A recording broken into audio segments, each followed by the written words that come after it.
하나님의 은혜와 축복이 오늘 예배하는 모든 분들에게 함께 하시기를 주님의 이름으로 축원합니다. 정세현이라고 하는 교수님이 있습니다. 그분은 통일부 장관을 2번이나 하셨는데 그분이 얼마 전에 나와서 통일을 남북이 이루어갈 때에 해야 할 원칙 4가지를 설명해 주셨습니다. 근데 그 4가지가 좀 어려운 말로 되어 있더라고요. 첫 번째가 뭐냐면은 선, 이, 후, 난 이라는 말을 쓰시더라고요. 먼저 쉬운 것부터 하고 나중에 좀 어려운 걸 해야 된다. 그런 얘기입니다. 그 다음에 선, 경, 후, 정 이런 말을 쓰시더라고요. 먼저 돈부터 주고 나중에 정치 얘기를 하자. 통일에 관한 원칙입니다. 그 다음에 세 번째는 선민, 후, 관 이 얘기를 하셨는데 먼저 민간인들이 접촉을 하고 나중에 정부가 움직여라. 그런 얘기입니다.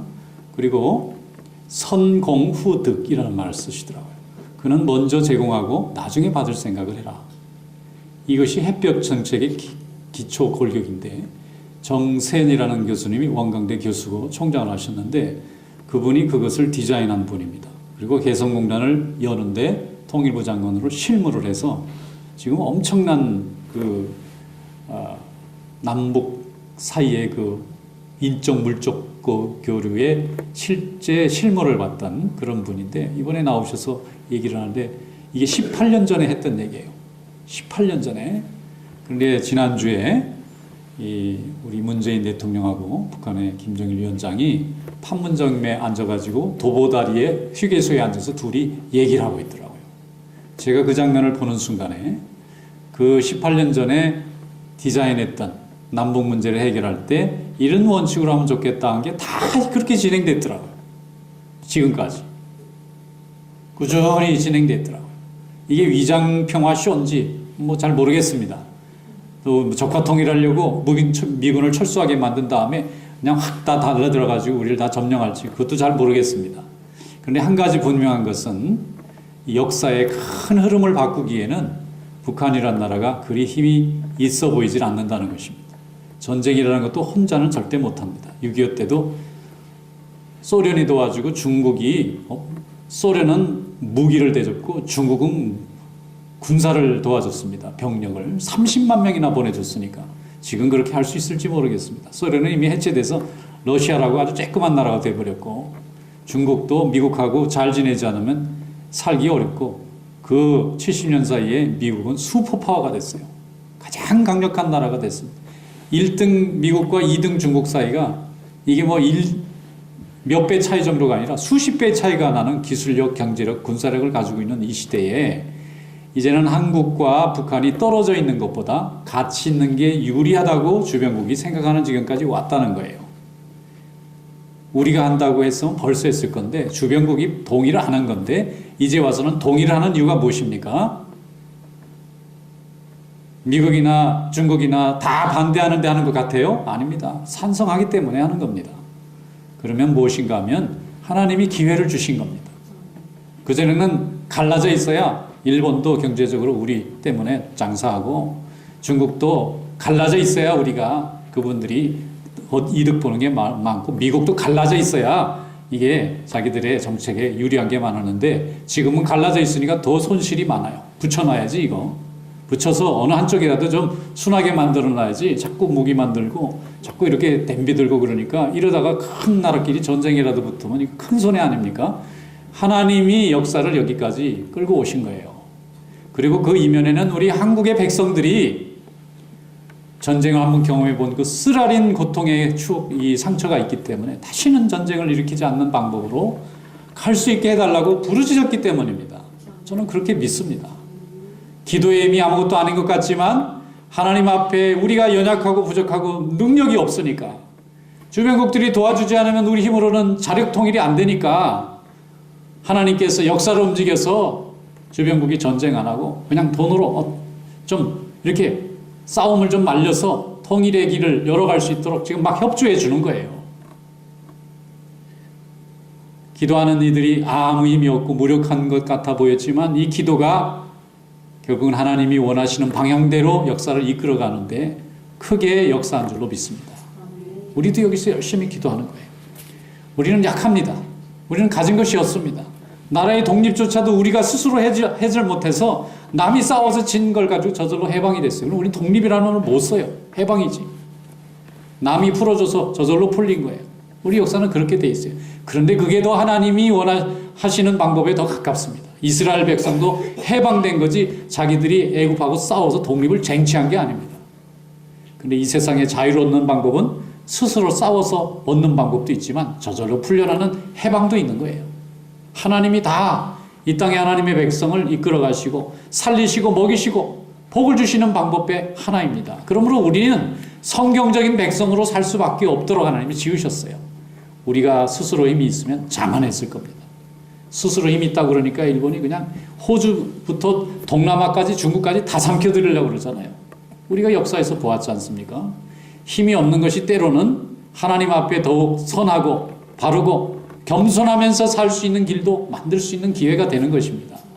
그래서 우리는 연약한 것을 한탄하고 또 낙심하고 또 절망할 것이 아니라 약한 데서 하나님의 은혜가 가까이 있고 하나님의 은혜가 함께 한다는 것을 더 감사하고 영광 돌릴 수 있는 그런 믿음 될 수 있기를 축원합니다. 오늘 사도 바울은 자기의 고백을 하나님 앞에 드립니다. 이 고백 속에 우리가 약하지만 약한 것이 아니고 우리가 부족하지만 부족한 게 아니고 하나님이 함께함으로 인해서 우리 예수 믿는 하나님의 자녀들의 이 정체성이 이 아이덴티티가 얼마나 세상에서 하나님 앞에 유능하게 쓰임받을 수 있는가 하는 것을 깨닫는 기회가 될 수 있기를 축원합니다. 사도 바울은 병이 하나 있었습니다. 랍비였고 공부도 잘하고 아주 의지도 강하고 하나님의 역사를 이루는 그런 능력이 있는 유능한 사람인데도 불구하고 병이 있어요. 이 병 때문에 사람들 앞에서 여러 번 망신당합니다. 이 병 때문에 하나님 앞에 사역을 펼쳐나가다가 그만 거꾸러집니다. 이런 일이 너무 많이 반복되니까 사도 바울이 하나님 앞에 열심히 목숨을 걸고 3번을 간구했습니다. 하나님 고쳐주십시오. 내가 하나님의 종으로 복음을 전할 때 내 이 병든 이 몸을 보는 순간에 사람들이 낙심하고 하나님의 영광을 가릴 것 같아서 두렵습니다. 3번 구했는데 하나님이 대답을 안 하시는 거예요. 여러분 우리의 기도에게는 하나님 쪽에서 3가지 응답이 있지 않습니까? Yes라는 응답이 있고 No라는 응답이 있고 Wait라는 응답이 있죠. 아마 사도 바울은 3번째 답을 받은 것 같아요. 대답이 없어요. 하나님이 하라 마라 대답이 없어요. 3번째 구할 때 하나님이 드디어 응답 주셨습니다. 내 은혜가 내게 족하다. 네가 약하기 때문에 강한 거다. 그 말씀을 듣고 기뻐했다는 것입니다. 여러분 오늘 본문 말씀 열어보겠습니다. 고린도후서 12장 8절에서 10절 말씀입니다. 다 같이 읽어보겠습니다. 이것이 내게서 떠나가게 하기 위하여 내가 3번 주께 간구하였더니 나에게 이르시기를 내 은혜가 내게 족하도다. 이는 내 능력이 약한 데서 온전하여짐이라 하신지라. 그러므로 도리어 크게 기뻐함으로 나의 여러 약한 것들에 대하여 자랑하리니 이는 그리스도의 능력이 내게 머물게 하려 함이라. 아멘. 전하는 바에 의하면 바울에게는 안질 혹은 간질이라는 병이 있었던 것으로 추정합니다.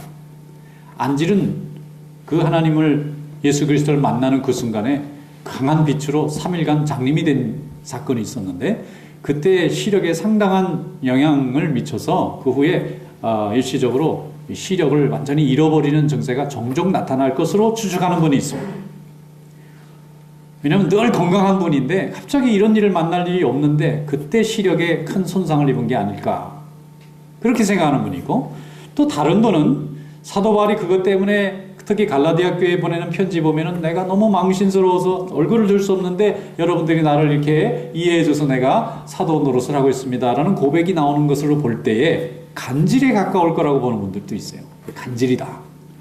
제가 한 번은 버스 타고 어디 여행을 가는데 간질 환자가 내 뒤에 탄 거 보고 제가 간질이 상당히 심각하구나 하는 거. 뒤에 있는데 뭐가 막 부다다닥 하더니 막 둥 떨어지고 막 사람이 그냥 뭐 멀쩡하게 생긴 사람이에요. 아주 잘생긴 청년입니다. 근데 막 간질이 오니까 발작을 하는 거예요. 그 버스 안에서. 그러니까 사람들이 막 다 혼비백산하고 그런데 좀 아는 분이 있는지 그 사람이 얼굴을 막 이렇게 땅에 긁지 않도록 이렇게 들어주시는 분이 있더라고요.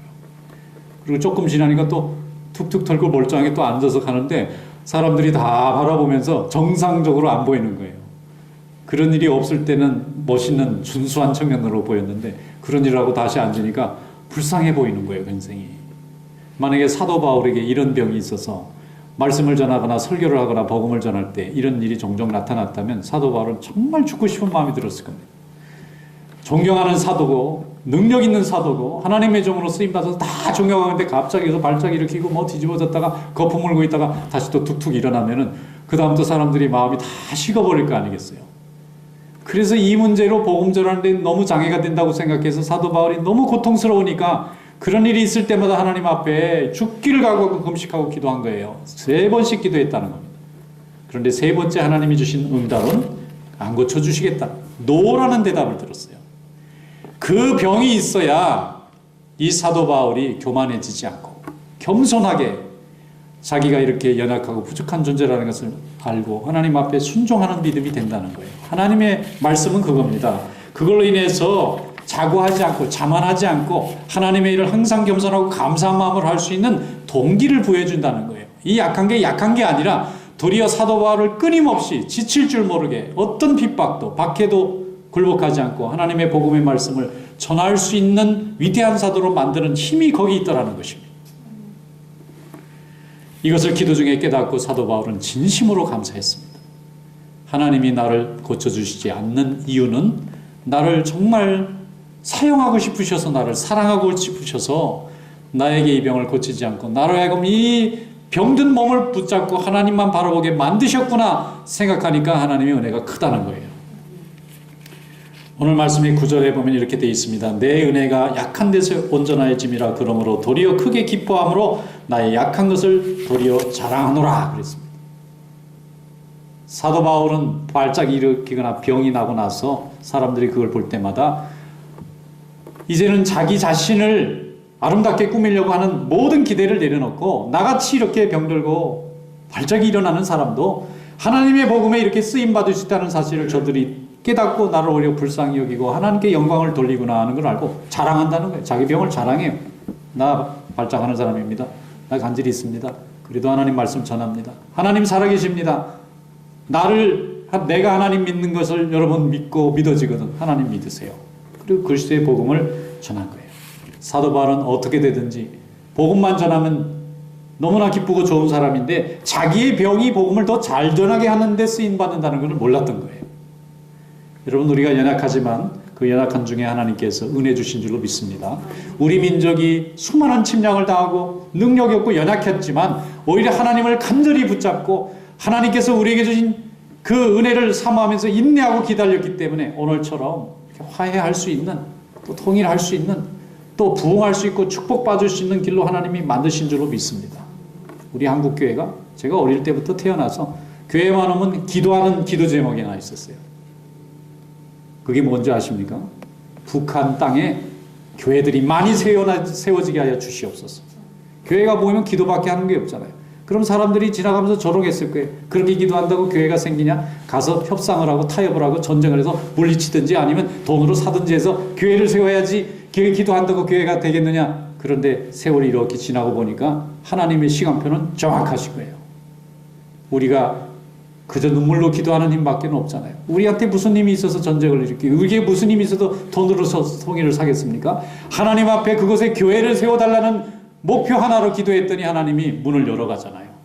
이번에 남북 정상이 여러 가지 합의했어요. 비핵화를 완전히 하겠다부터 이제 철도 다시 연결하자, 또 도로도 연결하자, 그리고 시계도 이제 통일하자고 그러더라고요. 시계가 30분 차이 나는 거 좀 몰랐어요. 거기는 30분 다르게 하고 있더라고요. 이번에 하고 나서 기분이 좋았는지 다 통일하세요. 시간 하나로 붙이세요. 그리고 같이 음악회도 듣고 파티도 하고 이게 싸우는 나라인가 싶을 정도로 헷갈릴 정도로. 그런데 우리 대통령이 거기 위원장한테 여러 가지 중요한 것 중에 하나가 있어요. 종교의 자유를 보장해 달라고 그랬어요. 교회를 전하기. 대통령이 입에서 굳이 할 말이 아닙니다. 그건 교회 대표가 가서 할 얘기인데 대통령이 만약에 우리가 하게 되면 종교의 자유를 열어달라. 이 지금 현재 대통령이 교회에 대한 상당한 자신감이 있는 것 같아요. 교회만 들어가면은 사회가 발전하고 사람들의 마음이 열리고 그 다음에 좀 더 고상하고 좋은 사회가 될 거라는 확신이 있는 것 같아요. 그건 그동안 한국교회가 보여준 결과지 그냥 믿으라고 한다고 되는 게 아닙니다. 그러면 하나님의 교회들이 세워질 것입니다. 제가 10대 때, 20대 때, 제가 신학교 다닐 때 북한에 교회가 세워주시옵소서 하고 열심히 기도했는데 막막한 거예요. 그때만 해도 뭐 왕래도 없는 그런 시절에 거기 무슨 교회가 생긴다고 상상이나 있겠습니까? 그런데도 사람들이 북한 선교를 위해서 북한의 교회 세우기 위해서 그렇게 많이 기도했어요. 지금도 한국교회 많은 교회 대부분의 기도 제목의 탑 프라이어리티는 북녘 땅에 하나님의 교회가 세워지고 그들이 복음을 듣게 해주시옵소서. 그랬더니 스스로 정권이 문을 열기 시작하잖아요. 공산주의자도 예수 믿어야 됩니다. 공산주의자는 예수 안 믿으면 안 돼요. 믿어야 이게 정신이 제대로 돌아오고 인간의 생명을 귀히 여기고 하나님 앞에 순종하는 믿음이 돼요. 그래야 다 잘 살죠.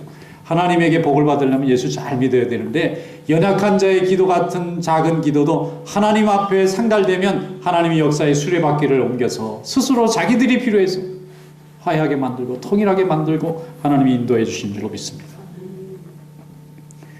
사도 바울은 병 때문에 도리어 복음을 전하는데 요긴하게 쓰였어요.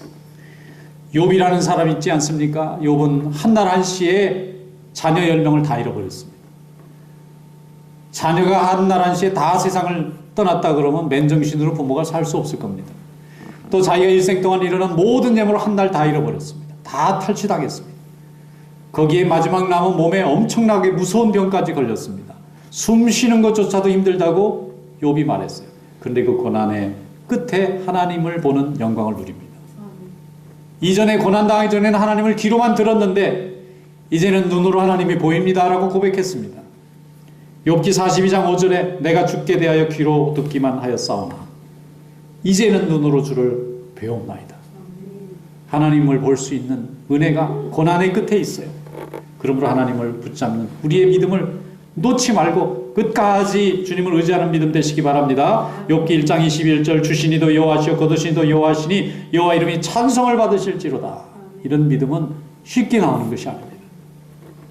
다윗도 출세의 가도를 달립니다. 골리앗을 쓰러뜨린 다음에 모든 이스라엘 백성의 최고의 스타가 됐어요. 골리앗을 누가 감히 쓰러뜨립니까? 근데 이 조그만 키 작은 몰맷돌 던져가지고 거인을 쓰러뜨리고 나니까 그냥 세상이 깜짝 놀랐어요. 그래서 들어온 축복이 뭐냐면 왕의 사위가 되는 겁니다. 부마가 됐어요. 공주와 결혼하는 행운의 사나이가 됐습니다. 사람들이 부러워했을지 몰라요. 그런데 그게 부러움의 자리가 아니라 그날부터 죽이겠다고 하는 사울왕의 견제를 받는 자리였잖아요.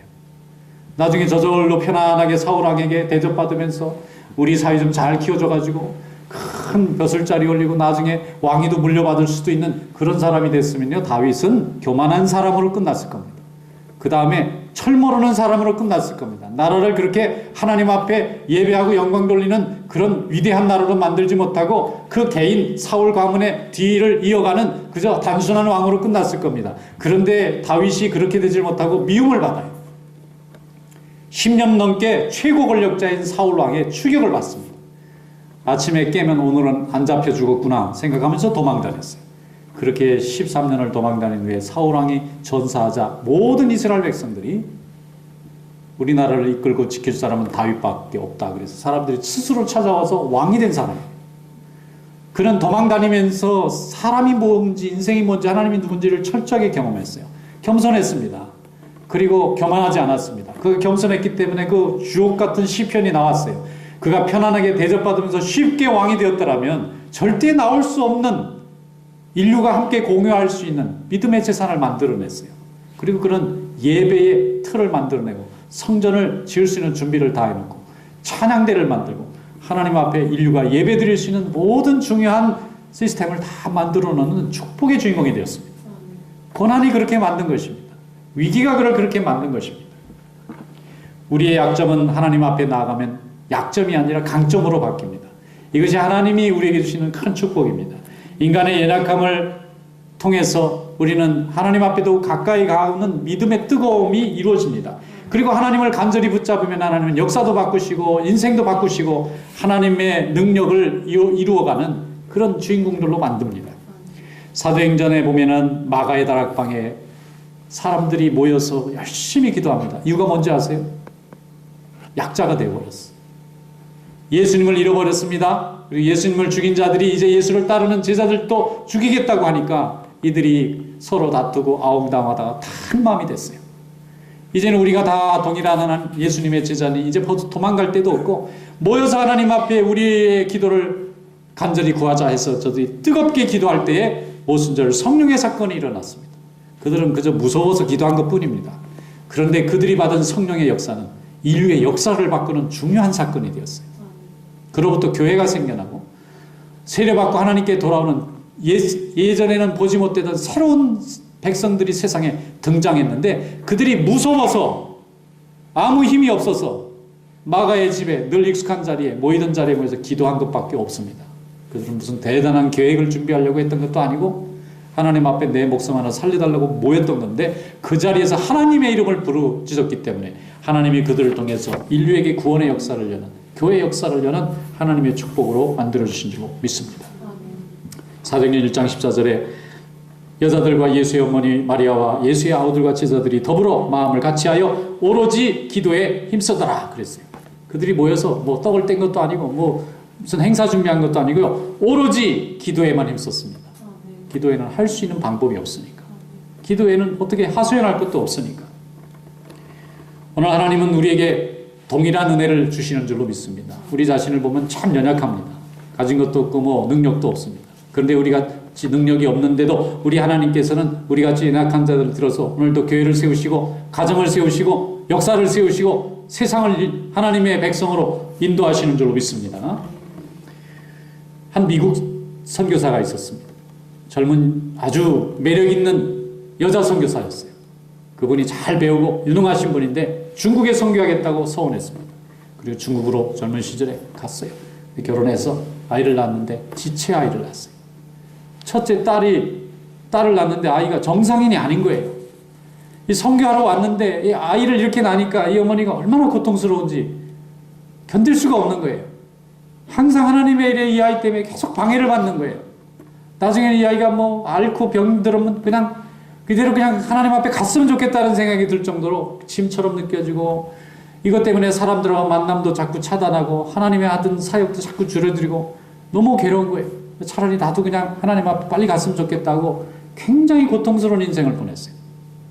근데 이분이 하나님 앞에 이제 기도했습니다. 하나님의 종이니까 그 알지 못하는 백성들을 복음을 전하기 위해서 사랑을 전하기 위해서 왔는데 이게 내 문제 가지고 이렇게 계속 이렇게 절망 중에 있으면 어떡하나 생각해서 하나님 앞에 간절히 기도했어요. 그랬더니 하나님이 자기 딸을 사랑하는 마음을 주신 거예요. 외모가 아니라 그 영혼을 사랑하게 하시는 마음을. 그래서 그 아이와 대화를 하고 또 사랑을 표현해 주기 위해서 연구를 하기 시작했어요. 그렇게 하다 보니까 자기처럼 동일한 이런 어려움 중에 있는 그런 자녀를 둔 사람들이 너무 많다는 걸 알았어요. 특히 중국 사람들에게 그런 가정의 아이들은 세상에서 아예 사람 취급도 못 받고 있다는 게 보이기 시작했어요. 그래서 그들에게 사랑을 자기가 받은 경험을 가지고 그들에게 사랑을 베풀기 시작했습니다. 그래서 그들을 돕기 위해서 단체도 만들고 그들을 돕기 위해서 사람들도 모으고 열심히 하다 나중에 재단까지 세웠어요. 그리고 열심히 중국 사람들에게 특별히 세상에서 버림받은 자 같은 사람들을 찾아다니면서 복음을 전했는데 그 복음 때문에 그 어떤 선교사보다 가장 많은 중국 사람들이 그를 통해서 교회 나오게 됐어요. 그 사람의 이름은 펄벅이라는 사람이에요. 그 사람은 유명한 작가입니다. 지금도 그분이 쓴 소설을 세계인들이 읽습니다. 근데 그 사람이 세운 그 펄벅 재단이 지금도 많은 소외되고 장애를 입은 자녀를 둔 그런 가정을 위로하고 치유하는 데 쓰임 받잖아요. 무엇입니까? 자기 자녀가 그런 자녀가 없었으면 절대로 못 열을 뻔했던 자녀의 그 고통을 경험해보지 않았으면 그런 세계를 들여다보지 못할 뻔했던 그런 사람을 하나님이 쓰신 거예요. 그럼 하나님께 영광 돌리시길 축원합니다. 인간의 약점은 약점으로 끝나고 맙니다. 우리가 그걸 가지고 세상에 나가거나 우리 자신을 바라보면 그 약점은 약점으로 끝나고 맙니다. 그러나 그것을 하나님 전에 가지고 와서 기도의 보좌 앞에 놓고 기도하면 그것이 하나님이 원하시고자 하는 강한 하나님의 역사와 열매로 쓰시는 줄로 믿습니다. 우리는 그것을 확신하는 것입니다. 우리가 복음과 믿음을 가졌다는 것은 그것을 믿고 의지하는 것입니다. 어떤 목사님이 병이 걸려서 사역을 하시는데 항상 기도했다고 합니다. 제발 이 병을 좀 치유해 주시면 사역을 잘하겠습니다. 그런데 치유가 안 되는 거예요. 점점 어려워지더니 나중에는 이제 수술까지 받고 이제 도저히 뭐 걸어다니는 종합병원입니다. 언제 목숨이 끊어질지를 몰라요. 그런데 하나님께서 그분을 참 귀하게 썼습니다. 많은 교회가 생기고 많은 사람들이 죽게 돌아왔어요. 하용조 목사님 돌아가실 때까지 계속 피를 갈고 병원에 왔다 갔다 하는 게 일주일에 하루 일과예요. 그런데 복음을 전하면 사람들이 그 고통 속에 하나님을 바라보는 그분의 모습을 보고 하나님을 의지하게 되지 않습니까? 하나님은 우리의 약함을 통해서 지금도 하나님의 역사를 이루시는 줄로 믿습니다. 고린도후서 2장 10절에 말씀합니다. 그러므로 내가 그리스도를 위하여 약한 것과 능력과 궁핍과 박해와 공고를 기뻐하노니 이는 내가 약한 그때의 강함이라 그랬습니다. 약한 그때에 우리가 하나님을 의지하면 강한 자가 됩니다. 우리의 강함을 통하여 하나님은 또 다른 사람을 소망의 자리로 인도하십니다. 우리가 그렇게 쓰임받을 때 하나님께 영광이 되는 자리가 될 줄로 믿습니다. 더욱 주님께 약함으로 정지하지 말고 더욱 열심히 하나님 앞에 나가는 귀한 종들이 되시기를 주님의 이름으로 축원합니다. 기도하겠습니다. 거룩하시고 은혜가 풍성하신 우리 하나님 아버지, 오늘도 주님의 은혜와 사랑을 생각하며 감사드립니다. 우리가 연약하고 부족하나 우리 하나님께서 우리의 연약함을 통하여 하나님의 능력을 우리에게 허락해 주시고 더욱 강한 자로 사용해 주셔서 감사합니다. 나 항상 주님 앞에 나와 승리하는 믿음이 되게 하여 주시옵소서. 예수님의 이름으로 감사하며 기도드리옵나이다. 아멘.